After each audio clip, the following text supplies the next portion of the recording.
Welcome back to my channel. My name is Brittney Bundles, and today's video is going to be all about things to consider before withdrawing from your 401k. Now, I was thinking of doing this video in a Q&A format. I was going to answer this question along with some other questions that I've gotten in my email and DMs and also text messages, but I decided to answer this specific question and dedicate the video to just this topic, this focal point. And the reason that I wanted to create this video too is because a lot of entrepreneurs do find themselves withdrawing from their 401k, and not just entrepreneurs only. I mean, there's a lot of people that withdraw early from their 401k for different reasons. But there are entrepreneurs that quit their jobs and they pursue their business full force and withdraw from their 401k to be able to have like a cushion and to sustain their lifestyle until their business picks up. I don't really have a opinion as to if it's wrong or right. I think everyone is entitled to make decisions for their life and their business, and ultimately you have to decide what's going to work best for you and your family. So if withdrawing from a 401k is going to be best for you at that time, then go ahead and do it. I'm not here to tell you not to. All I'm here to do is give you different perspectives and different tips on what you should possibly consider if you are looking at withdrawing from your 401k early. So if you are interested in this video, be sure to give it a big thumbs up. Please make sure that you are subscribed, and let's get right into the video. Before we get into the video, I do want to give a brief disclosure. I am under the weather. I don't really feel good. However, it's been a few days since I've created a video, and there are people that still need assistance, and I do still need to work for my business, so I am here. So bear with me, you all. I may be off a little bit. I really have just not been feeling well. I've been sick for about 3 days. I haven't had a fever or anything like that, but I've had it feels like a sinus or allergies or something like that. So I have a runny nose, I'm congested, my eyes are they're congested. I'm all congested up in here, and just pray for me, bear with me. So let's go ahead and get started with the video. I'm going to be looking down at my notes. So before withdrawing from your 401k, consider this. So number one is early withdrawal penalties. This is something that a lot of people don't know when they are withdrawing from their 401. And the reason I say a lot of people don't know is because I have worked in corporate America for years, almost 10 years, and people will withdraw from their 401 and be like, I didn't know that I was going to have to pay a penalty to get money out. I thought that I could just cash out whenever I wanted to. I didn't know that I had to be a certain age to not have certain penalties. And so a lot of people, just go into it thinking that the money that they see in their 401k is all of, it's readily accessible and available to them. I was even guilty of it. When I looked at my 401k, I was very tempted to go ahead and withdraw money from it, especially when I left my first job. When I left the first kind of big job that I had, and I had a really good amount saved up in my 401k, I was like, well, I can just withdraw this whenever I want it. And so I called inquiring about, how much can I withdraw? When can I withdraw? And that's when they advised me of the pre-withdrawal penalties, and that you had to be over an age of, I think 50, maybe 50 or 55 in order to withdraw without having those penalties, or without having so many penalties. So I reconsidered doing that, but I do want everyone to consider before you quit your job. Again, it's your choice, it's your life, what you decide to do, with it and for your entrepreneurial journey. But I do strongly recommend that you have a plan, a backup plan. I also recommend that you save up before quitting. Again, there's nothing wrong with investing in yourself or believing that your business is going to pick up and just having faith and taking a leap on it. But it's also very wise to have faith, take a leap, but also make sure that you're setting yourself up for the best possible outcome. So even if things don't go as you anticipate, you still have something to fall back on. So number one, early withdrawal penalties. Number two is the withholding amounts. So withholding is something that you also want to consider. Again, like I mentioned in the beginning of the video, a lot of people, even me, I had the misconception that the money that's in your 401 is just the money that you're going to be able to take out whenever you want. And that's just it. I did not consider the withholding. I did not consider the penalties or anything like that. It is very wise to withhold the recommended amount that your advisor or representative on the phone recommends, if they do recommend anything, because you don't want to have to pay out of pocket when tax time arrives. Now, there is a chance that when you are filing taxes that you still may have to pay more, like a higher, more money for the taxes on the money that you withdrew.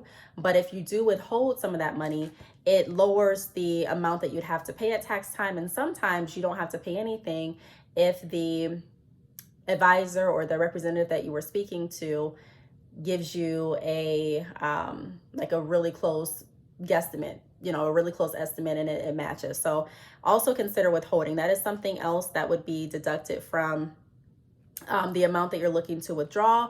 And if you're saying like, okay, well, I definitely need at least, let's say 3,000 to withdraw, and you're wanting to withdraw it, but you didn't know it, you do have an option to go back and say, okay, well, now that I know that I'm going to have to account for the penalties and the withholding, can I go ahead and change that amount that I was looking to withdraw from 3,000 to maybe 3,500? So that you still end up walking away with the 3,000 and the 500 can pay for the penalties, or you may want to go up to 4,000 so that you still end up walking away with close to 3,000 and then the penalties are covered as well. It just kind of depends. So that's something else that you want to consider. Okay, now the next thing that I want to go over is when you are withdrawing money from your 401k, it does count as your income.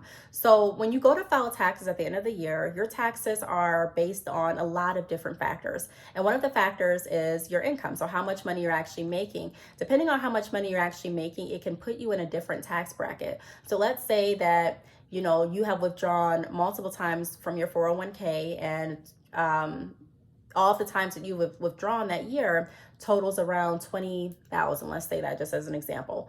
That's going to be 20,000 added to your income. So different tax breaks or different credits that you may have qualified for before you went ahead and took the money out of your 401k, you may not. You also may have to pay a higher amount when tax time comes, because again, you may be put in a different tax bracket. So also look at that, try to guesstimate how much you anticipate making that year, and then how much you're withdrawing from your 401k to see if it's really wise for you to do that in the long run. A lot of times we make hasty decisions, and I'm guilty of it too. I've made a lot of hasty decisions in my life, and I am someone that believes in following your heart, going for your dream, doing what it is that you need to do, because I never want to procrastinate and I don't want to miss out on opportunities. So moving forward and kind of leaping into things has definitely worked in my favor for a lot of things, but it's also been a downfall of mine in a lot of areas as well. So you have to find that balance, and that's what I have found out, and I'm still figuring out, but that's what I have learned to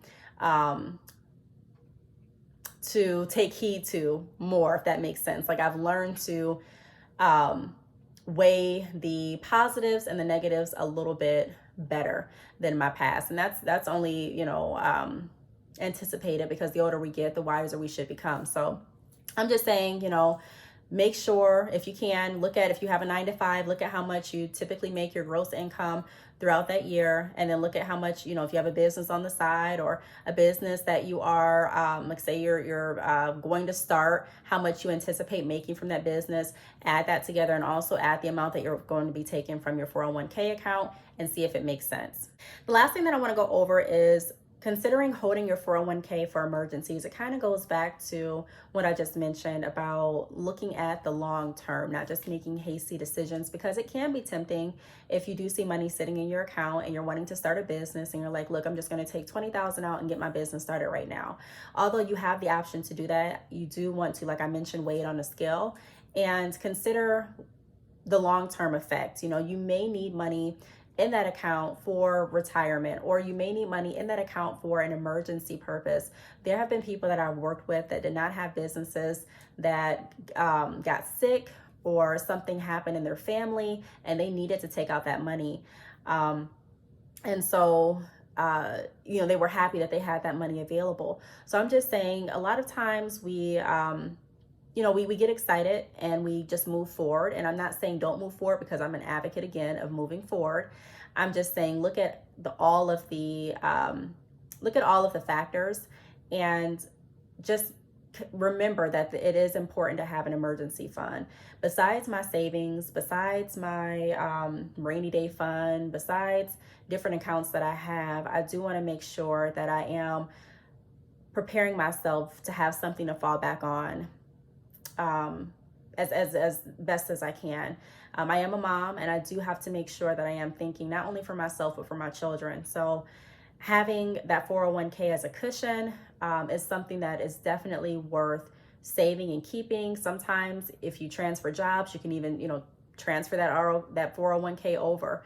I got some questions too about IRA accounts and rollover IRAs and things like that. And if you are interested in videos like this, and if you want me to go into depth about IRAs and the differences between, you know, the Roth accounts and the 401k accounts, excuse me, and things like that, be sure to leave a comment down below and I will create that video for you. So if you have any questions, feel free to leave them down below. Thanks so much for watching, and I will see you all in the next video. Bye.